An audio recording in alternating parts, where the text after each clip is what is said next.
አይኖች ሶስት ናቸው አንደኛው አይኑን ሐሲዳ ምቀኛ የሆነች አይን ከዚች አላህ ይጠብቀን ለዚህ እንድንጠበቅ ዘንድ አላህ ምን ብሎ አለ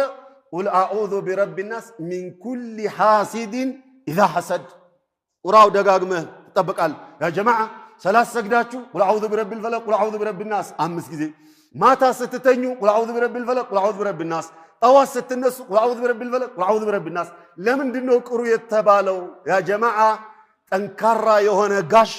ማታ እንዲኖረን ጠንካራ የሆነ መጠበቂያ ቀን እንዲኖረን ነበር ግን አንጠቀምም እጃችን ላይ መድኃኒቱ አለ መድኃኒት ምን ፈልገው ሌላ ጋ ነው እየዛበትን اخوان ሌላው ለዓይን ሰበብ የሚሆነው ነገር አንዱ ብቻ ላንሳን ብዙ ጊዜ እኛ የሆነ ኒዕማ አላህ በሚሰጠን ጊዜ ላገኘነው ሁሉ እንነግራለን ነብዩ ሰለላሁ ዐለይሂ ወሰለም ኒዕማችሁን አብዝታችሁ ለሰው አትንገሩ ብለው ከልክለዋል ኒዕማ አላህ የሰጣችሁን ጸጋ ለሰው ዝም ብላችሁ አታስጡት ብለው ከልክለዋል ዝም ብሎ የሚያሰጥ አለ ሜዳ ላይ አውጥ ሚስቴ እንዲናት ባሌ እንዲነው ልጄ እንዲናት ልጄ እንዲነው ጓደኛዬ ሀብቴ መኪናዬ ንብረቴ ምናምን ይያለ ላገኘው ሁላ አላህ የሰጠውን ኒዕማ የሚያሰጥ አለ ሜዳ ላይ አውጥ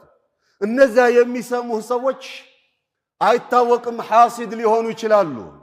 ሊመቀኙ ይችላሉ አይናቸው ቡዳነት ሊኖረው ይችላል እነሱ ሳይፈልጉ ሊበሉህ ይችላሉ إذن ደብቁታሉ ሰለዋቱ ረቢ ወሰላሙሁ ዐለይሂ በአይን ተበልቶ የሆነ ሰው ታጠብ አንተን ተጠራጠር ያለው አንቺን ተጠራጠር ያለው ከተባለ ለምን ተጠረጠርኩ አትበይ ያንተ ችግር ያንቺ ችግር አይደለም ባንተ የተወከለ ጂኒ ነው ኦር ሰይጣን ነው ያ አንቺ አይደለም ስለዚህ ያ ሰው እንዲድን ታጠብ ከተባልክ ታጠብ የሚታጠበው ምንድነው ያ ሳህል የተበላ ጊዜ ነብዩ ረቢዓን ተቆጡትና አሚር ኢብኑ ረቢዓን ተቆጡትና ታጠብ ነው ያሉት አጥራፍ የጣቶቹን ጫፍጆች የእግሮቹን ውዱእ አስደረጉት እንደገና የውስጥ ልብስህን አምጣ አሉት ከነቴራው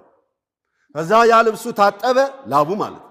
ወዲያውኑ ምን ተደረገ ጀርባው ላይ አናቱ ላይ ምናምን ሲደፋበት ሳህል ኢብኑ ሐኒፍ ወዲያውኑ ምንም እንዳልሆነ ብድግ አለና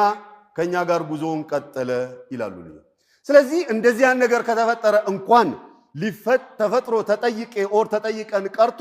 ሳንጠየቅ እንኳን እስቲ ተሰብስበን ቱቱን በልበት ተሰብስበን ዱዓ እናድርግለት ተሰብስበን እጃችንን አጥበን ዱዓ አድርገን እንዲታጠብ እናድርገው ኢላ ኸሪ ብለን ማለት ነው መድኃኒት ፍለጋ ነው መሄድ ያለብን አላሁ ረቡል ዒዘቲ ወልጀላል እኛንም ቤተሰቦቻችንንም ንብረቶቻችንንም አገራችንን ኸይራችንን በሙሉ ከዓይን አላህ ይጠብቅልን